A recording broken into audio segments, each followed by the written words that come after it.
দিনটা ছিল 17th of December আর আমি অফিস থেকে ফিরে এসে দেখি দরজাটা খুলে খুবই সুন্দর করে পুরো রুমটা সাজিয়েছে মামনি, সুমন আর বাপি মিলিয়ে আমার দিনটা আরও স্পেশাল করবে বলে। দিদি আর এক্সপেরিয়েন্স যেহেতু কেমন? আমাদের বার্থডেতে কোনো সেলিব্রেশন হয় না, তাই জন্যে আজকে আমার জন্য এত কিছু ওরা আয়োজন করেছে। বার্থডে কেকটা কেমন? ওটা তো আরো সুন্দর। সুমন নাইট করে এসে সারাদিন ধরে এত সুন্দর করে সাজিয়ে তারপর আবার রান্না করেছে, তারপর এত সুন্দর একটা কেকও বেক করেছে। এই কেকটা মামনি আর সুমন দুজনে ইনিশিয়েটিভ নিয়ে আজকে বানিয়েছে, আর এটা কিন্তু প্রফেশনাল কোনো বেকারের থেকে কিছু কম হয়নি। আরে ফু দিয়ে নেমাবি না?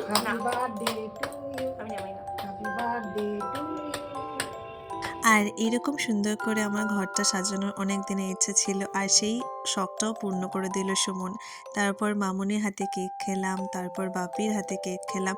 সবার অনেক অনেক আশীর্বাদ নিয়ে আমি আমার দিনটা শুরু করলাম 18 ডিসেম্বর, যে দিনটা আমার জন্য খুবই স্পেশাল। তারপর সারা দুপুর ধরে সুমন এই মাটনটা রান্না করেছে, দো পেঁয়াজা মাটন। এত সুন্দর টেস্ট হয়েছে, আর সেটা ট্রাই করব আমি প্রথম, তার জন্য ওয়েট করছে বসে। দেখুন এই ভাত আর এই মাটন কষা, উফ, জমে গেছে ব্যাপারটা। 27th বার্থডেতে আমি এইভাবেই আমার দিনটা শুরু করলাম, আর অনেক অনেক ধন্যবাদ বাপি, মামনি, সুমনকে এত সুন্দর করে আমার জন্য প্ল্যান করার জন্যে আর এত এফোর্ট দেওয়ার জন্যে আমার দিনটা স্পেশাল করার জন্যে। আর আপনারাও আমাকে আশীর্বাদ করবেন আমি যেন সুস্থ থাকি আর সবাইকে ভালো রাখতে পারি।